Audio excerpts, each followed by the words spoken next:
Good afternoon girls. Chapter number 2 में हम अपक्षय के विषय में आज पढ़ेंगे कि अपक्षय से क्या क्या प्रभाव पड़ते हैं, कौन से ऐसे प्रभाव पड़ते हैं जो अपक्षय के बाद होते हैं। देखिए, हमारा ये चैप्टर बार बार एक ही बात कहता है कि अपक्षय क्या होता है, अपवर्तन क्या होता है। और अब हम ये पढ़ेंगे इसके अंदर कि अपक्षय होने के बाद क्या होता है। जैसे एक सबसे पहली प्रक्रिया मैंने आपको आज कल की पीडीएफ में भी बनाकर भेजी थी कि अपशल्कन। अपशल्कन क्या है? अपशल्कन विभाजन है, चट्टानों का टूटना है। जब चट्टानें टूटती हैं, बिखरती हैं, उसे हम अपशल्कन कहते हैं। और ये क्यों टूटती हैं? तापीय संकुचन और फैलाव के कारण, या फिर लवण अपक्षय के अंतर्गत भी होता है। जब चट्टानें के अंदर लवण पाए जाते हैं और जल के अंदर वो घुल जाते हैं, वहां पर वो चीजें खाली रह जाती हैं, तो रवे उत्पन्न होते हैं, क्रिस्टल्स उत्पन्न होते हैं। तो क्रिस्टल्स क्या होते हैं? और फिर कणीय विभाजन होता है। अगर आप इस चीज को अपने माइंड के अंदर एक पिक्चर बना के सेट कर लो ना, किस तरह से कि वो चट्टानें फैली होंगी, किस तरह से वो श्रिंक की होंगी, बार बार फैलाव और सिकुड़ने से क्या होता है कि वहां पर ब्रेकिंग होती है, चट्टानें टूटती हैं, विभंगन होता है। इसके अलावा जिसे हम अपशल्कन कहते हैं, ये होता है, ये एक परिणाम है जब चट्टानें टूट जाती हैं। और इसके बाद जब ये टूट जाती हैं तो इसके ऊपर घुमावदार चादरें के रूप में ये ऊपर इकट्ठी हो जाती हैं, तो एक गुंबद का रूप धारण कर लेती हैं, जो हमने कल भी मैंने आपको बताया था कि आंध्र प्रदेश में ये इस प्रकार का एक गुंबद ग्रेनाइट की चट्टानों से बना हुआ है। अब अपक्षय का महत्व क्या होता है? अपक्षय होने से चट्टानें टूट जाती हैं, टूटकर बिखरती हैं, और फिर क्या होता है? जिससे वृत्त संचलन होता है, यानी कि चट्टानों का नीचे मलबा उतरना शुरू होता है, क्योंकि गुरुत्वाकर्षण के प्रभाव के कारण जितना भी ढाल के ऊपर पड़ा हुआ मलबा होगा, अगर वो टूट बिखर जाता है चट्टानें, तो वो सारा नीचे की तरफ स्थानांतरित होता है। ये किस तरह से होता है? वायु, जल, हिम अपने साथ एक स्थान से दूसरे स्थान पर बहा कर ले जाते हैं, और मलबा भी अपने साथ वायु, हिम को ले जाता है। वृत्त मलबे की संचलन गति मंद और तीव्र हो सकती है, तेजी से भी वो नीचे खिसक सकता है, और अचानक से गिरा हुआ हमें मिल भी सकता है। जैसे हम अगर पर्वतीय क्षेत्रों में कभी जाएं तो वहां पर अचानक से रास्ते में गिरी हुई चट्टानें भी हमें दिखाई देती हैं, रास्ता बंद होता है। ये चीजें आराम से हम किसी भी हिल स्टेशन में ये देख सकते हैं। देहरादून में, मसूरी में हम देखेंगे कि वहां पर लैंडस्लाइड्स हुई हैं। लैंडस्लाइड्स क्या होता है? भूमि का खिसकना, भूसंखलन भी इसे कहा जाता है। तो ये सारी प्रक्रियाएं होती हैं जब चट्टानें पहले अपक्षय से टूट फूट जाती हैं। टूटने से फिर उसका संचलन होता है, जिसे मास मूवमेंट इन्होंने कहा है। ये मास मूवमेंट, वृत्त मूवमेंट जिसे कहते हैं। बड़ी बड़ी चट्टानों के टुकड़े टूट जाते हैं, फिर वो खिसकने शुरू हो जाते हैं। ये देखिए, ये आपके पास यहाँ पर डायग्राम भी दिया है। ढाल की प्रारंभिक स्थिति और उसके बाद पदार्थों का पश्चगामी घूर्णन पिंड द्वारा दर्शाना। ये नीचे की ओर ढाल के साथ नीचे की ओर खिसकते हैं, तो इसे हम वृत्त संचलन कहते हैं। और इस तरह से गहराई, ये जैसे जैसे चट्टानें होती हैं, अपक्षय होता है, अपवर्तन होता है, तो ये चट्टानें जो क्षरण होता है इसके साथ उच्चावच से निचावच की तरफ, उच्चावच के लघुकरण को हम ये कह सकते हैं हमारी सिंपल लैंग्वेज में कि अपवर्तन होने के बाद ये चट्टानें क्या होती हैं? नीचे की तरफ खिसकनी शुरू होती है, तो हम इसे लघुकरण या निम्नीकरण भी कह सकते हैं। और ये क्यों होता है? अपक्षय के बाद जब वृत्त क्षरण या फिर चट्टानों का टूटना, तो उससे चट्टानें खिसकना शुरू होती हैं। शैलों का अपक्षय एवं निक्षेपण राष्ट्रीय अर्थव्यवस्था के लिए बहुत महत्वपूर्ण है, क्योंकि मूल्यवान खनिज जैसे लोहा, मैग्नीज, एल्युमिनियम, तांबा, इस तरह से बहुत सारे आयस्क जो होते हैं, ऐसे बहुत सारे खनिज जो होते हैं, जो एक जगह पर केंद्रण हो जाता है उसका। और इसके साथ साथ मिट्टी का भी निर्माण होता है। आप जानते हो मिट्टी कैसे बनती है? मिट्टी चट्टानों के टूटने से बनती है। और चट्टानें कैसे टूटती हैं? अपक्षय के कारण टूटती हैं, अपरदन के कारण टूटती हैं। तो अपक्षय से ये भी हमारे पास एक महत्वपूर्ण बिंदु है। अपक्षय की इम्पोर्टेंस भी हम लिख सकते हैं कि अगर हमारे से पूछा जाए कि अपक्षय की इम्पोर्टेंस क्या है, एक तो इससे जो वृत्त संचलन होता है, मास मूवमेंट होती है और वहाँ पे स्थान खाली हो जाता है, चट्टानें टूटती हैं, बिखरती हैं, स्थान खाली हो जाता है। इसके साथ साथ लोहा, मैग्नीज, एल्युमिनियम और तांबा जैसे महत्वपूर्ण इम्पॉर्टेंट खनिज पदार्थ हमारे पास आ जाते हैं। और इसके साथ साथ मृदा का निर्माण भी होता है, यानी मिट्टी का निर्माण होता है। जब शैलों का अपक्षय होता है तो कुछ पदार्थ भूमिगत जल द्वारा रासायनिक और भौतिक निक्षालन के माध्यम से स्थानांतरित हो जाता है तथा शेष बहुमूल्य पदार्थ का संकेंद्रण हो जाता है, मतलब वो इकट्ठा हो जाता है। इसी प्रकार से अपक्षय के हुए बिना बहुमूल्य पदार्थों का संकेंद्रण अपर्याप्त होगा और आर्थिक दृष्टि से उनका दोहन और प्रक्रमण और शोधन के लिए व्यवहार्य नहीं होगा। इसको हम सुमृद्धीकरण कहते हैं। यानी बहुत सारा जो नीचे खनिज पदार्थ हमारे यहाँ पाए जाते हैं भूमि के अंदर, वो कैसे इकट्ठे होते हैं एक जगह पर, क्योंकि कुछ पदार्थ जल अपने साथ बहा कर ले जाता है और उसके बाद जो बाकी बचा रहता है वहाँ पर इकट्ठा हो जाता है। वो मूल्यवान वस्तुएं हैं, वो मूल्यवान खनिज हैं जो बाद में निकाल लिए जाते हैं। नेक्स्ट हमारे पास है वृत्त संचलन, जो मैंने आपको पहले बताया है कि गुरुत्वाकर्षण के प्रभाव के कारण ढाल से ऊपर से पर्वतों से जब हिम, वायु, जल एक स्थान से दूसरे स्थान पर ले जाते हैं और मलबा कहीं और से कहीं और चला जाता है, हम उसे कहेंगे वृत्त संचलन। यह गति मंद भी हो सकती है, तीव्र भी हो सकती है, जिसके फलस्वरूप पदार्थों के छिजले से गहरे स्तंभ प्रभावित होते हैं, जिसके अंतर्गत विसर्पण, बहाव, संखलन एवं पतन सम्मिलित होते हैं।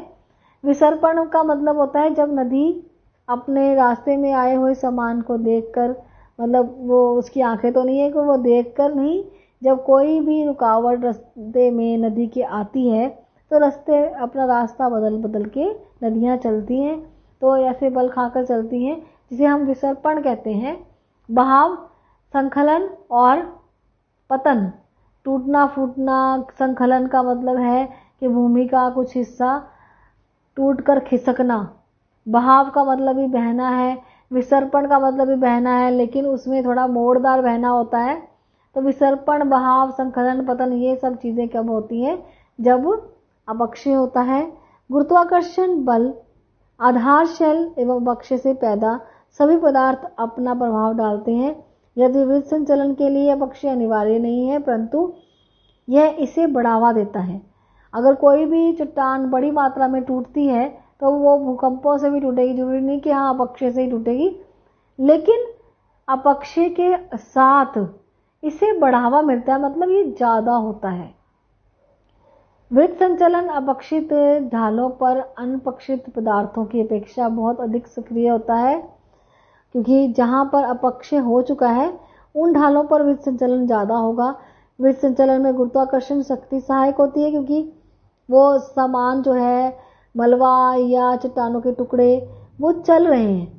वो अगर ऊपर के भागों में है, पर्वत के भागों में है, तो गुरुत्वाकर्षण शक्ति के कारण वो नीचे की तरफ आएंगे तथा कोई भी भूआकृति का कारक जैसे प्रवाहित जल है, हिमानी है, वायु है, लहरें हैं, धाराएं हैं, वृत्त संचलन की प्रक्रिया में सीधे रूप से सम्मिलित नहीं होती।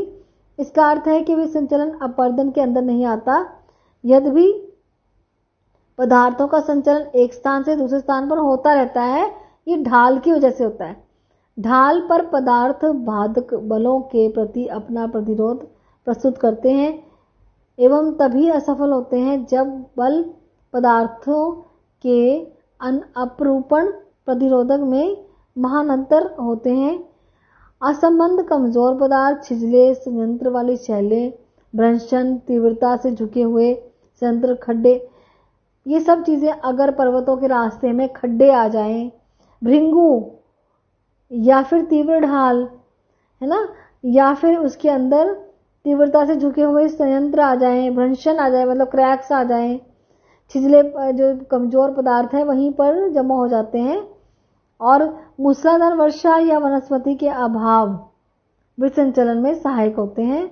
अगर बहुत तेज वर्षा हो और वनस्पति का अभाव हो, ठीक है, तो इससे क्या होगा, वहाँ पर वनस्पति नहीं है तो विंद संचलन ज़्यादा होगा, क्योंकि पेड़ पौधे, अगर कोई भी मलबा बह रहा है, कोई भी चट्टाने पत्थर टूटकर बह रहे हैं, तो उस मिट्टी को, मलबे को अपने जड़ों में समेट लेते हैं, उसे आगे बहने नहीं देते। इसीलिए तो कहते हैं कि भूमि का जो कटाव हो रहा है, यदि उसके ऊपर वनस्पति होगी तो भूमि का कटाव नहीं होगा। बहता हुआ जल, हवाएं भूमि को नुकसान नहीं देंगी, क्योंकि अगर अपर्दन हो जाता है तो भूमि के ऊपर का जो अच्छे वाला मिट्टी वाला भाग है वो नष्ट हो जाता है। भूमि का जो ऊपर वाला भाग अगर बार बार इसी तरह से बहते हुए जल से नष्ट होता रहेगा तो उससे धीरे धीरे क्या होगा, भूमि की उर्वरकता खत्म होती रहेगी। इसलिए भूमि का जो ऊपर का परत है अपर्दित नहीं होना चाहिए। इस वजह से वहाँ पर बहुत ज़्यादा पेड़ पौधे लगा के रखने चाहिए, क्योंकि पेड़ पौधे जो होते हैं वो भूमि के ऊपर मिट्टी को बांध कर रखते हैं। यदि जल भी आएगा, बाढ़ भी आएगी, बहुत तेज़ी से हवाएं भी चलेंगी, तब भी वो या ना तो भूमि को सूखी होने देते हैं, तेज हवाओं से भूमि उड़ती नहीं है, क्योंकि वो नमी को भी बनाए रखते हैं और मिट्टी को अपने जड़ों के साथ बांधे रखते हैं, जिससे मिट्टी का अपरदन नहीं होता, मिट्टी का कटाव नहीं होता, मिट्टी उर्वरक बनी रहती है। विद्युत संचलन की सक्रिया के लिए कई कारक होते हैं। एक है प्राकृतिक एवं कृत्रिम साधनों द्वारा ऊपर के पदार्थों के टिकने के आधार को हटाना, ढालों की प्रवणता एवं ऊंचाई में वृद्धि, पदार्थों के प्राकृतिक अथवा कृत्रिम प्रभाव के कारण उत्पन्न अतिभार, अत्यधिक वर्षा, संतृप्त एवं ढाल के पदार्थों के संहनन द्वारा उत्पन्न अतिभार। ये मैं आपको एक एक करके समझाती हूँ कि प्राकृतिक एवं कृत्रिम साधनों द्वारा ऊपर के पदार्थों के टिकने के आधार को हटाना, या तो प्राकृतिक रूप से अपने आप पदार्थ जो ऊपर के भाग को बांधे हुए हैं, या फिर कृत्रिम रूप से उन्हें हटा देना, यानी आर्टिफिशियल रूप से उसे हटा देना किसी चीज़ के साथ, किसी साधनों के साथ। हम जैसे हथौड़ा है, टूटने काटने पीटने वाली जो चीज़ें होती हैं, ऊपर के भाग जो मिट्टी के होते हैं उनको टिकने न देना, उसे हटा देना, या फिर ढालों की प्रवणता एवं ऊंचाई में वृद्धि करना। ढाल को तीव्र कर देना, प्रवणता मतलब तीखी ढाल कर देना, और ऊंचाई में वृद्धि करना। ढालें जो हैं अगर तीव्र होंगी तो पदार्थ तेजी से नीचे खिसक कर आएगा, इसीलिए विद्युत संचलन होगा। पदार्थों के प्राकृतिक एवं कृत्रिम प्रभाव के कारण उत्पन्न अतिभार, अगर पदार्थ जो होता है उसे प्राकृतिक रूप से या आर्टिफिशियल रूप से उसमें कुछ भराव कर दिया जाए, जिसके कारण उसके अंदर बहुत ज़्यादा भार उत्पन्न होगा, जिससे वो नीचे की तरफ आ जाएगा। अत्यधिक वर्षा होगी, संतृप्त एवं ढाल के पदार्थों के संहनन द्वारा उत्पन्न अतिभार होगा। मूल ढाल की सतह पर पदार्थ या भार का हटना, भूकंप आना, विस्फोट या मशीनों के कंपन से वाइब्रेशंस क्रिएट करना, कोई भी चीज़ कांपती है, आपने देखा होगा। इवन के एक छोटा सा मोबाइल अगर आपके घर में अगर बजता है तो वो वाइब्रेशन होती है, तो वो दूसरी चीज़ें भी खड़कनी शुरू हो जाती हैं। इससे क्या होता है, अगर मशीनों द्वारा ये कंपन पैदा कर दी जाए या फिर बॉम्ब विस्फोट कर दिया जाए, भूकंप आ जाए, तो ये क्या होता है, इससे क्या होता है, धीरे धीरे जो पृथ्वी का चट्टानों वाला भाग है, पर्वतीय भाग है, वो नीचे खिसकना शुरू हो जाता है। अत्यधिक प्राकृतिक रिसाव, झीलों, जलाशय एवं नदियों से भारी मात्रा में जल निष्कासन और परिणाम स्वरूप ढालों पर एवं नदी तटों के नीचे से जल का मंद गति से बहना, और प्राकृतिक वनस्पति का अंधाधुंध विनाश। मैंने पहले ही बताया था, जब प्राकृतिक वनस्पति को हम बहुत ज़्यादा काटते हैं तो अपक्षय ज़्यादा होता है, इससे संचलन भी होगा। संचलन के निम्न 3 रूप होते हैं: अनुप्रस्थ विस्थापन, तुषार विधि या अन्य कारणों से मृदा का अनुप्रस्थ विस्थापन, प्रभाव और संकलन। ये आपके चित्र में दिया हुआ है 6.5 में कि किस तरह से ये, कल मैंने आपको पीडीएफ में भेजा है 6.5, इसके अंदर बता रखा है कि आर्द्रता जो है प्रभाव उससे तेजी से होता है, और तीव्र और मंद संचलन के बारे में बता रखा है।